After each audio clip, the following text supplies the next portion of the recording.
കേവലം 5 ചുവന്ന പശുക്കൾ കാരണം ലോകം മുഴുവൻ മാറ്റിമറിക്കാൻ പോവുകയാണെന്ന് പറഞ്ഞു കഴിഞ്ഞാൽ നിങ്ങൾ വിശ്വസിക്കുമോ? ലോകത്തിപ്പോൾ ഏറ്റവും കൂടുതൽ ചർച്ച ചെയ്യപ്പെടുന്ന, എന്നാൽ ഭൂരിഭാഗം ആളുകൾക്കും യഥാർത്ഥത്തിൽ എന്താണ് സംഭവിക്കുന്നതെന്ന് വ്യക്തതയില്ലാത്ത ഒരു വിഷയത്തിലേക്കാണ് നമ്മൾ ഇന്ന് ഇറങ്ങിച്ചെല്ലുന്നത്. ഇസ്രായേലിൽ 3-ാം ദേവാലയം അഥവാ തേർഡ് ടെമ്പിൾ പണിയാൻ വലിയ ഒരുക്കങ്ങൾ നടക്കുന്നു എന്ന വാർത്തകൾ നിങ്ങൾ കണ്ടിട്ടുണ്ടാകും. ബൈബിളിലെ പ്രവചനങ്ങൾ പൂർത്തിയാക്കാൻ പോവുകയാണെന്ന് ചിലർ പറയുന്നു.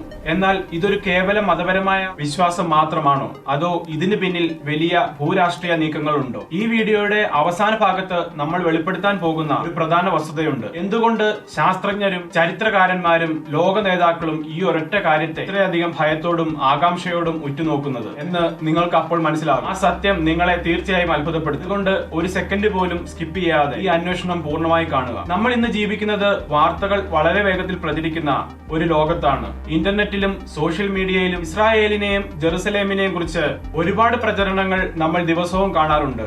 3-ാം ദേവാലയം പണിയാൻ പോകുന്നു, യുഗങ്ങളുടെ അവസാനം ആസന്നമായി, ലോകമഹായുദ്ധം വരുന്നു, ഇങ്ങനെ ആളുകളെ ഭയപ്പെടുത്തുന്ന രീതിയിലുള്ള ഒരുപാട് പ്രചരണങ്ങൾ. എന്നാൽ നമ്മൾ ഇന്ന് ഇവിടെ ആരെയും ഭയപ്പെടുത്താൻ, ഒരു വിഭാഗത്തെ കുറ്റപ്പെടുത്താനോ അല്ല വന്നിരിക്കുന്നത്. പകരം ഇതിന്റെ യഥാർത്ഥ വസ്തുത എന്താണ്, ചരിത്രം എന്താണ് പറയുന്നത്, ബൈബിളിലെ പ്രവചനങ്ങൾ എന്തൊക്കെയാണ്, ഇപ്പോൾ അവിടെ യഥാർത്ഥത്തിൽ എന്താണ് നടക്കുന്നത് എന്നതിനെ കുറിച്ച് വളരെ ലളിതമായി എല്ലാവർക്കും മനസ്സിലാക്കുന്ന രീതിയിൽ അന്വേഷിക്കുകയാണ്. നമുക്ക് ആദ്യം തന്നെ അടിസ്ഥാനപരമായ ഒരു ചോദ്യത്തിൽ നിന്ന് തുടങ്ങാം. എന്താണ് ഈ ദേവാലയം? എന്തുകൊണ്ടാണ് ഇത് 3-ാം ദേവാലയം എന്ന് വിളിക്കപ്പെടുന്നത്? അപ്പോൾ 1ഉം 2ഉം ദേവാലയങ്ങൾക്ക് എന്താണ് സംഭവിച്ചത്? ചരിത്രത്തിലേക്ക് നമ്മൾ നോക്കുകയാണെങ്കിൽ 3000-ലധികം വർഷത്തെ പഴക്കമുണ്ട് ഈ കഥയ്ക്ക്. ജൂത ജനതയെ സംബന്ധിച്ചിടത്തോളം അവരുടെ ദൈവ ആരാധനയുടെ കേന്ദ്രമായിരുന്നു ജെറുസലേമിലെ ദേവാലയം. 1-ാമത്തെ ദേവാലയം പണിതത് സോളമൻ രാജാവായിരുന്നു. എന്നാൽ അത് BC 586-ൽ ബാബിലോണിയക്കാർ തകർത്തു. പിന്നീട് വർഷങ്ങൾക്ക് ശേഷം അവർ രണ്ടാമതൊരു ദേവാലയം പണിതു. അതാണ് 2-ാം ദേവാലയം. എന്നാൽ AD 70-ൽ റോമാക്കാർ അത് പൂർണ്ണമായി തകർത്തു. അതിനുശേഷം കഴിഞ്ഞ 2000 വർഷമായി ജൂതന്മാർക്ക് അവിടെ സ്വന്തമായ ഒരു ദേവാലയമില്ല.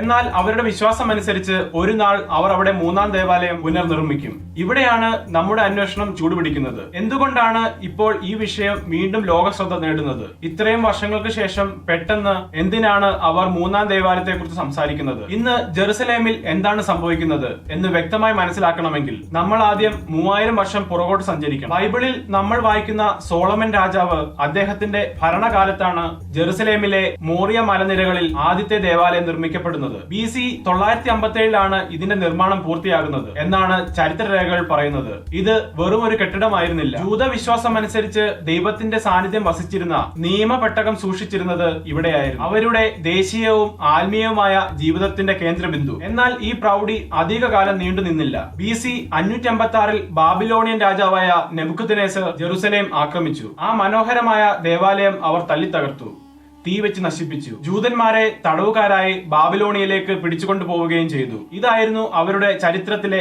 ആദ്യത്തെ വലിയ ആഘാതം. പക്ഷേ കഥ അവിടെ അവസാനിച്ചില്ല. വർഷങ്ങൾക്ക് ശേഷം ബാബിലോൺ അടിമത്തത്തിൽ നിന്ന് തിരികെ വന്ന ജൂതന്മാർ BC 516-ഓടെ അവിടെ രണ്ടാമതൊരു ദേവാലയം നിർമ്മിച്ചു. ഇതിനെയാണ് ചരിത്രത്തിൽ 2-ാം ദേവാലയം എന്ന് വിളിക്കുന്നത്. പിന്നീട് വന്ന ഹെരോദാവ് രാജാവിന്റെ കാലത്ത് ഈ ദേവാലയം വിപുലീകരിക്കുകയും ലോകത്തിലെ തന്നെ ഏറ്റവും മനോഹരമായ വാസ്തുവിദ്യ അത്ഭുതങ്ങളിൽ ഒന്നായി മാറ്റുകയും ചെയ്തു. യേശുക്രിസ്തുവിന്റെ കാലഘട്ടത്തിൽ ബൈബിൾ പുതിയ നിയമത്തിൽ നമ്മൾ വായിക്കുന്ന ദേവാലയം ഈ 2-ാം ദേവാലയമാണ്.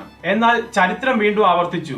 ഇത്തവണ വില്ലനായി എത്തിയത് റോമ സാമ്രാജ്യമായിരുന്നു. AD 70-ൽ റോമൻ ജനറലായ ടൈറ്റസിന്റെ നേതൃത്വത്തിൽ വലിയൊരു സൈന്യം ജെറുസലേം വളഞ്ഞു. കഠിനമായ യുദ്ധത്തിനൊടുവിൽ റോമൻ പട 2-ാം ദേവാലയവും പൂർണ്ണമായി തകർത്തു തരിപ്പണമാക്കി. ഒരു കല്ലിന്മേൽ മറ്റൊരു കല്ല് ശേഷിക്കാത്ത വിധം അത് ഇടിച്ചു നിരത്തപ്പെട്ടു. ആ കൂറ്റൻ ദേവാലയത്തിന്റെ പുറംമതിലിന്റെ ഒരു ചെറിയ ഭാഗം മാത്രമാണ് അന്ന് അവശേഷിച്ചത്. അതാണ് ഇന്ന് നമ്മൾ കാണുന്ന ലോക പ്രശസ്തമായ വിലാപ മതിൽ അല്ലെങ്കിൽ വെസ്റ്റേൺ വാൾ. ഈ തകർച്ചയ്ക്ക് ശേഷം ജൂതന്മാർ സ്വന്തമായി ഒരു നാടില്ലാതെ ലോകത്തിന്റെ വിവിധ കോണുകളിലേക്ക് ചിതറപ്പെട്ടു. ഇതിനെയാണ് ചരിത്രത്തിൽ ഡയാസ്പോറ എന്ന് വിളിക്കുന്നത്. കഴിഞ്ഞ 2000 വർഷമായി ലോകത്തിന്റെ എവിടെ ജീവിച്ചാലും ജൂതന്മാർ പ്രാർത്ഥിക്കുമ്പോൾ ജെറുസലേമിലേക്ക് തിരിഞ്ഞു നിന്നാണ് പ്രാർത്ഥിച്ചിരുന്നത്. അവരുടെ ഓരോ പ്രാർത്ഥനയുടെ അവസാനം അവർ ഒരു വാചകം പറയുമായിരുന്നു: അടുത്ത വർഷം ജെറുസലേമിൽ. 2000 വർഷത്തോളം സ്വന്തമായി ഒരു രാജ്യമോ ദേവാലയമോ ഇല്ലാതിരുന്ന ഒരു ജനത 1948-ൽ ഇസ്രായേൽ എന്ന രാജ്യം വീണ്ടും നിലവിൽ വന്നതോടെ ദേവാലയം പുനർനിർമ്മിക്കാനുള്ള അവരുടെ ആഗ്രഹം വീണ്ടും ശക്തമായി. എന്നാൽ ഇവിടെയാണ് നമ്മുടെ അന്വേഷണത്തിലെ ഏറ്റവും സങ്കീർണമായ ചോദ്യം ഉയർന്നു വരുന്നത്. പണ്ട് ദേവാലയം ഇരുന്ന അതേ സ്ഥലത്ത് ഇന്ന് എന്താണുള്ളത്? എന്തുകൊണ്ടാണ് അവിടെ ഒരു 3-ാം ദേവാലയം പണിയുക എന്നത് ലോക സമാധാനത്തെ തന്നെ ബാധിക്കുന്ന കാര്യമായി മാറുന്നത്? ജെറുസലേമിലെ ഏകദേശം 35 ഏക്കർ വരുന്ന ആ ഉയർന്ന പീഠഭൂമി, ഇതിനെ ജൂതന്മാരും ക്രിസ്ത്യാനികളും ടെമ്പിൾ മൗണ്ട് അഥവാ മോറിയമല എന്ന് വിളിക്കുന്നു. അതേസമയം മുസ്ലിം സഹോദരങ്ങൾ ഇതിനെ ഹറം അൽ ഷരീഫ് അഥവാ വിശുദ്ധ സംഗതം എന്ന് വിളിക്കുന്നു. ലോകത്തിൽ ഒരേ സമയം രണ്ടു വലിയ മതവിഭാഗങ്ങൾക്ക് ഏറ്റവും വിശുദ്ധമായ സ്ഥലം. ജൂതവിശ്വാസം അനുസരിച്ച് ആകാശവും ഭൂമിയും സൃഷ്ടിക്കപ്പെട്ടതിന്റെ കേന്ദ്ര ബിന്ദു ഇതാണ്. പഴയ രണ്ടു ദേവാലയങ്ങളും സ്ഥിതി ചെയ്തിരുന്നത് ഇവിടെയാണ്. എന്നാൽ മുസ്ലിം വിശ്വാസം അനുസരിച്ച് മക്കയ്ക്കും മദീനയ്ക്കും ശേഷം ഇസ്ലാമിലെ മൂന്നാമത്തെ ഏറ്റവും വിശുദ്ധമായ സ്ഥലമാണിത്. പ്രവാചകനായ മുഹമ്മദ് നബി സ്വർഗാരോഹണം ചെയ്തത് ഇവിടെയുള്ള വിശുദ്ധ പാറയിൽ നിന്നാണെന്ന് അവർ വിശ്വസിക്കുന്നു. അവിടെയാണ് AD 7-ാം നൂറ്റാണ്ടിൽ നിർമ്മിക്കപ്പെട്ട ഡോം ഓഫ് ദി റോക്ക് നിൽക്കുന്നത്. ഇനി നമുക്ക് 1967 പോകാം. 6-ാം ദിന യുദ്ധത്തിലൂടെ ഇസ്രായേൽ കിഴക്കൻ ജെറുസലേമും ഈ ടെബിൾ മൗണ്ടും തങ്ങളുടെ നിയന്ത്രണത്തിലാക്കി. 2000 വർഷങ്ങൾക്ക് ശേഷം ജൂതന്മാർക്ക് അവരുടെ വിശുദ്ധ ഭൂമി തിരികെ ലഭിച്ച നിമിഷമായിരുന്നു അത്. എന്നാൽ അതോടെ അവിടെ ഒരു വലിയ യുദ്ധം പൊട്ടിപ്പുറപ്പെടാൻ സാധ്യതയുണ്ടെന്ന് മനസ്സിലാക്കിയ അന്നത്തെ ഇസ്രായേൽ പ്രതിരോധ മന്ത്രി മോശെ ദയാൻ തികച്ചും നയതന്ത്രപരമായ ഒരു തീരുമാനമെടുത്തു. സ്ഥലത്തിന്റെ സുരക്ഷ ഇസ്രായേൽ സൈന്യത്തിന്റെ കൈകളിലായിരിക്കും. എന്നാൽ ഈ വിശുദ്ധ സ്ഥലത്തിന്റെ ആത്മീയവും ഭരണപരവുമായ നിയന്ത്രണം ജോർദാനിലെ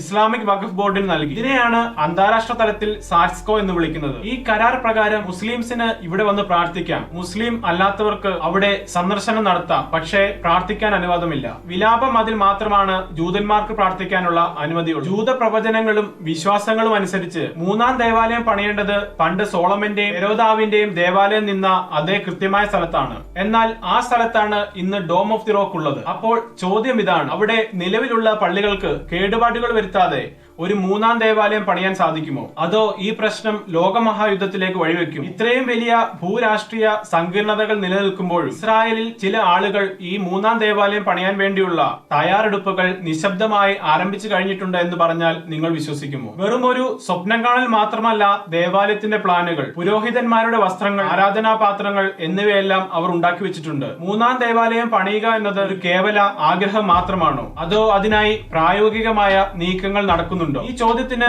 ഉത്തരം കണ്ടെത്താൻ നമ്മൾ എത്തി നിൽക്കുന്നത് ജെറുസലേമിലെ പഴയ നഗരത്തിലുള്ള എബിൾ ഇൻസ്റ്റിറ്റ്യൂട്ട് എന്ന സ്ഥാപനത്തിന് മുന്നിലാണ്. 1987 റബ്ബായി ഇസ്രായേൽ അരിയൽ എന്ന വ്യക്തിയുടെ നേതൃത്വത്തിലാണ് ഈ സംഘടന രൂപീകരിക്കപ്പെടുന്നത്. ഇവരുടെ ലക്ഷ്യം ഒന്നേ ഉള്ളൂ, ബൈബിളിൽ പറയുന്ന രീതിയിൽ മൂന്നാം ദേവാലയം പുനർനിർമ്മിക്കുക. അതിനുവേണ്ട എല്ലാ കാര്യങ്ങളും തയ്യാറാക്കി വെക്കുക. കേൾക്കുമ്പോൾ ഇതൊരു ചെറിയ സംഘടനയായി തോന്നാം. എന്നാൽ ഇവർ കഴിഞ്ഞ 35 വർഷത്തിലധികമായി ചെയ്ത കൂട്ടായ പ്രവർത്തനങ്ങൾ കണ്ട ലോകത്തിലെ പ്രമുഖ ശാസ്ത്രജ്ഞർ പോലും അത്ഭുതപ്പെടും. ദേവാലയം പണിയാൻ അനുവാദം ലഭിക്കുന്ന അന്ന് ഒരു സെക്കൻഡ് പോലും വൈകാതെ ആരാധനകൾ ആരംഭിക്കാൻ വേണ്ട എല്ലാ സജ്ജീകരണങ്ങളും അവർ ഉണ്ടാക്കി വെച്ചിട്ടുണ്ട്. നിങ്ങൾ ഇപ്പോൾ സ്ക്രീനിൽ കാണുന്ന ഈ കൂറ്റൻ നിലവിളക്ക് കണ്ടോ? ഇതിനെയാണ് മെനോറ എന്ന് വിളിക്കുന്നത്. വെറും ഒരു നിലവിളക്കല്ല ഇത്, പൂർണ്ണമായും പച്ചത്തങ്കത്തിൽ തീർത്ത ഏകദേശം 45 കിലോഗ്രാം ഭാരമുള്ള ഒരു അത്ഭുതം. ദശലക്ഷക്കണക്കിന് ഡോളർ വിലമതിക്കുന്ന ഈ മെനോറ ഇന്ന് ജെറുസലേമിൽ പരസ്യമായി പ്രദർശിപ്പിച്ചിട്ടുണ്ട്. മൂന്നാം ദേവാലയം യാഥാർത്ഥ്യമാകുമ്പോൾ അതിനുള്ളിൽ കത്തിച്ചു വെക്കാൻ വേണ്ടിയാണ് ഇത് നിർമ്മിച്ചിരിക്കുന്നത്. ഇത് മാത്രമല്ല, ദേവാലയത്തിൽ ഉപയോഗിക്കേണ്ട 102-ലധികം വരുന്ന ആരാധനാപാത്രങ്ങൾ, വെള്ളിക്കിണ്ണങ്ങൾ, ധൂപകലശങ്ങൾ, വാദ്യോപകരണങ്ങൾ എന്നിവയെല്ലാം ബൈബിളിൽ നൽകിയിരിക്കുന്ന കൃത്യമായ അളവുകൾ അനുസരിച്ച് അവർ നിർമ്മിച്ചു കഴിഞ്ഞു. പഴയ നിയമത്തിൽ അഹരോന്റെ തലമുറയിൽപ്പെട്ട പുരോഹിതന്മാർ ധരിക്കേണ്ട വസ്ത്രങ്ങളെ കുറിച്ച് കൃത്യമായി പറയുന്നുണ്ട്. ഇതിൽ ഉപയോഗിക്കേണ്ട പ്രത്യേക നീല നിറം ഉണ്ടാക്കാൻ വേണ്ടി കടലിലെ ഒരു പ്രത്യേകതരം കടൽ ജീവിയിൽ നിന്നാണ് അവർ കണ്ടെത്തിയത്. അത് മാത്രമല്ല, വരാൻ പോകുന്ന ദേവാലയത്തിൽ ശുശ്രൂഷ ചെയ്യാൻ അഹരോന്റെ വംശത്തിൽപ്പെട്ട ആയിരക്കണക്കിന് യുവാക്കളെ ഇവർ കണ്ടെത്തി പ്രത്യേകം പരിശീലനം നൽകുന്നുണ്ട്. ദേവാലയത്തിൽ ബലി അർപ്പിക്കേണ്ടത് എങ്ങനെ, പാട്ടുകൾ പാടേണ്ടത് എങ്ങനെ എന്നൊക്കെ ഇവർക്ക് പ്രത്യേക അക്കാദമിയിലൂടെ പഠിപ്പിച്ചു കൊടുക്കുന്നു. ഇവിടെ മറ്റൊരു പ്രധാനപ്പെട്ട കാര്യമുണ്ട്. ദേവാലയത്തിന്റെ എല്ലാ പ്ലാനുകളും അവർ ഡിജിറ്റലാക്കി തയ്യാറാക്കി കഴിഞ്ഞു. ഇന്നത്തെ ആധുനിക സാങ്കേതിക വിദ്യ ഉപയോഗിച്ചാൽ കേവലം ഏതാനും മാസങ്ങൾ കൊണ്ട് ഈ ദേവാലയത്തിന്റെ നിർമ്മാണം പൂർത്തിയാക്കാൻ സാധിക്കുമെന്നാണ് ഇവിടുത്തെ എഞ്ചിനീയർമാർ അവകാശപ്പെടുന്നത്. പക്ഷെ ഇത്രയൊക്കെ സജ്ജീകരണങ്ങൾ ഉണ്ടായിട്ടും കോടിക്കണക്കിന് രൂപ ചെലവാക്കിയിട്ടും ദേവാലയ നിർമ്മാണം ആരംഭിക്കാൻ സാധിക്കാത്തതിന് ഒരു പ്രധാന തടസ്സമുണ്ട്. ആ തടസ്സം ഒരു കെട്ടിടമോ രാഷ്ട്രീയ പ്രശ്നമോ മാത്രമല്ല, ബൈബിളിൽ പറയുന്ന വളരെ അപൂർവമായ ഒരു ഘടകം ഇതിന് അത്യാവശ്യമാണ്. അതാണ് ചുവന്ന പശുക്കൾ. എന്താണ് ഈ ചുവന്ന പശുക്കളുടെ രഹസ്യം? ടെക്സസിൽ നിന്ന് ഇസ്രായേലിലേക്ക് വിമാനത്തിൽ കൊണ്ടുവന്ന ആ 5 പശുക്കൾ ലോക ശ്രദ്ധ നേടിയത് എന്തുകൊണ്ട്? യൂതവിശ്വാസം അനുസരിച്ച് ദേവാലയത്തിൽ ശുശ്രൂഷ ചെയ്യണമെങ്കിലും ആരാധന നടത്തണമെങ്കിലും പുരോഹിതന്മാർ ജനങ്ങളും ആത്മീയമായ ശുദ്ധിയുള്ളവരായിരിക്കണം. എന്നാൽ മൃതദേഹങ്ങൾ തൊടുകയോ ശ്മശാനങ്ങളിൽ പോകുകയോ ചെയ്തതിലൂടെ വരുന്ന അശുദ്ധി മാറ്റാൻ ബൈബിളിലെ സംഖ്യാപുസ്തകം 19-ാം അധ്യായത്തിൽ ഒരു പ്രത്യേക വഴി പറയുന്നുണ്ട്. അതാണ് ചുവന്ന പശുവിന്റെ ചാരം ഉപയോഗിച്ചുള്ള ശുദ്ധീകരണം. എന്നാൽ ഈ പശുവിന് കഠിനമായ ചില നിബന്ധനകളുണ്ട്. പശു പൂർണ്ണമായും ചുവന്ന നിറമുള്ളതായിരിക്കണം. ഒരിക്കൽ പോലും ഒരു നുകവും വെക്കാത്തതായിരിക്കണം. അതായത് ഒരു ജോലിയും ചെയ്യിക്കാത്തത്. യാതൊരുവിധ ശാരീരിക വൈകല്യങ്ങളും പാടില്ല. ചരിത്രരേഖകൾ അനുസരിച്ച് 1-ാം ദേവാലയത്തിന്റെയും 2-ാം ദേവാലയത്തിന്റെയും കാലഘട്ടത്തിൽ മൊത്തത്തിൽ കേവലം 9 ചുവന്ന പശുക്കളെ മാത്രമാണ് ഇത്തരത്തിൽ ബലി കഴിച്ച് ചാരമാക്കാൻ സാധിച്ചിട്ടുള്ളത്. 2000 വർഷമായി ഇത്തരമൊരു പശുവിനെ കണ്ടെത്താൻ ജൂതന്മാർക്ക് കഴിഞ്ഞിരുന്നില്ല. പക്ഷേ 2022 സെപ്റ്റംബറിൽ ലോകമാധ്യമങ്ങളെ ഒന്നടങ്കം ഞെട്ടിച്ചുകൊണ്ട് ആ വാർത്ത പുറത്തു വന്നു.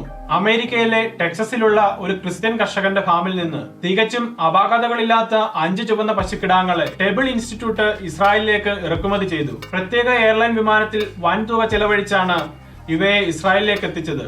ഇവയെ പരിശോധിച്ച ഇസ്രായേലിലെ പ്രത്യേക റബ്ബൈമാർ ഈ പശുക്കൾ ബൈബിൾ നിയമങ്ങൾ അനുസരിച്ച് പൂർണ്ണമായും അനുയോജ്യമാണെന്ന് സാക്ഷ്യപ്പെടുത്തി. ഇന്ന് ഇസ്രായേലിലെ ഒരു രഹസ്യ കേന്ദ്രത്തിൽ കടുത്ത സുരക്ഷയിലാണ് ഈ പശുക്കളെ വളർത്തുന്നത്. അവയ്ക്ക് പ്രായപൂർത്തിയാകുന്നതോടെ ശുദ്ധീകരണ ചടങ്ങിനായി ഉപയോഗിക്കാമെന്നാണ് അവരുടെ കണക്കുകൂട്ടൽ. ഈ ചുവന്ന പശുവിന്റെ ചാരം കിട്ടിയാൽ മാത്രമേ അവിടുത്തെ പുരോഹിതന്മാർക്ക് ആത്മീയ ശുദ്ധീകരണം നേടി ദേവാലയ നിർമ്മാണത്തിലേക്ക് കടക്കാൻ സാധിക്കൂ. അതുകൊണ്ട് തന്നെ ദേവാലയ നിർമ്മാണത്തിന് മുന്നിലുള്ള ഏറ്റവും വലിയ ആത്മീയ തടസ്സം മാറിയെന്നാണ് ടേബിൾ ഇൻസ്റ്റിറ്റ്യൂട്ട് വിശ്വസിക്കുന്നത്. എന്നാൽ ഈ പശുക്കളുടെ വരവ് കേവലം ഒരു മതപരമായ ചടങ്ങ് മാത്രമല്ല. കാരണം പശുക്കളുടെ ബലി നടന്നു കഴിഞ്ഞാൽ അടുത്ത പടി 3-ാം ദേവാലയത്തിന്റെ നിർമ്മാണമാണ്. അത് അവിടെയുള്ള അൽ അക്സ പള്ളിയുടെ നിലനിൽപ്പിനെ ചോദ്യം ചെയ്യുമെന്ന് വിശ്വസിക്കുന്നവരും നിരവധിയാണ്.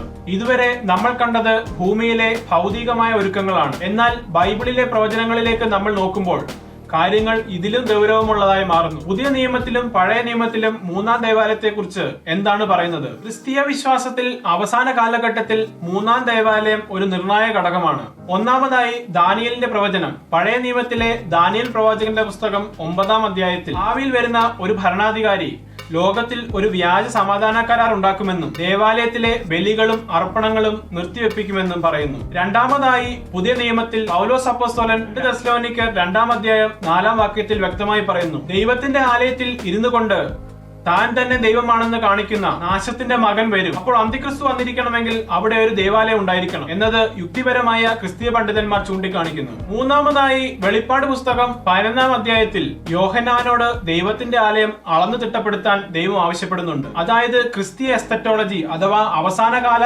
പഠനങ്ങൾ അനുസരിച്ച് 3-ാം ദേവാലയം പണിയപ്പെടുന്നത് ലോകാവസാനത്തിന്റെയോ യേശുക്രിസ്തുവിന്റെ 2-ാം വരവിന്റെയോ ഒട്ടുമുമ്പുള്ള വലിയ അടയാളമാണ്. പക്ഷെ പ്രവചനങ്ങൾക്ക് അപ്പുറത്തേക്ക് ഇന്നത്തെ യഥാർത്ഥ ലോകത്തിലേക്ക് വന്നാൽ ഇതൊരു കേവല മതപരമായ വിഷയം മാത്രമല്ല. ഇസ്രായേൽ സർക്കാരിനെ സംബന്ധിച്ചിടത്തോളം അവരുടെ ഭരണഘടനയും അന്താരാഷ്ട്ര കരാറുകളും അനുസരിച്ച് നിലവിലുള്ള സാറ്റ്സ്കോ മാറ്റുക എന്നത് ചിന്തിക്കാൻ പോലും കഴിയാത്ത കാര്യമാണ്. കാരണം അതൊരു പക്ഷേ മിഡിൽ ഈസ്റ്റിൽ മാത്രമല്ല ലോകമെമ്പാടും പടർന്നു പിടിക്കുന്ന വലിയൊരു യുദ്ധത്തിന് തന്നെ ഇരികൊളുത്തിയേക്കാം. അപ്പോൾ ഇസ്രായേലിലെ ടെബിൾ ഇൻസ്റ്റിറ്റ്യൂട്ട് പോലുള്ള സംഘടനകൾ ഇതറിയാതെയാണോ മുന്നോട്ട് പോകുന്നത്? ഇത്രയും കാലം നമ്മളെല്ലാം വിശ്വസിച്ചിരുന്നത് പണ്ടത്തെ സോളമന്റെ ദേവാലയം ഇരുന്ന കൃത്യം സ്ഥലത്താണ് ഇന്ന് ഡോം ഓഫ് ദി റോക്ക് പള്ളി നിൽക്കുന്നത് എന്നാണല്ലേ?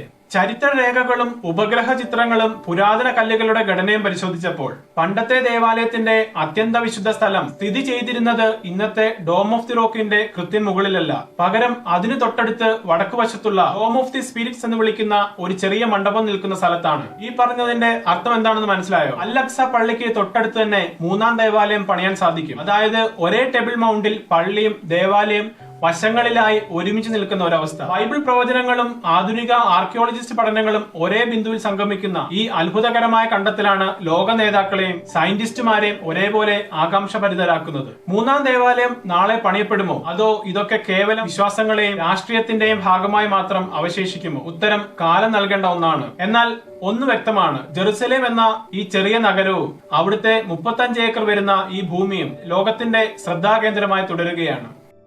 മറ്റൊരു വീഡിയോയുമായി വീണ്ടും കാണാം. അതുവരെ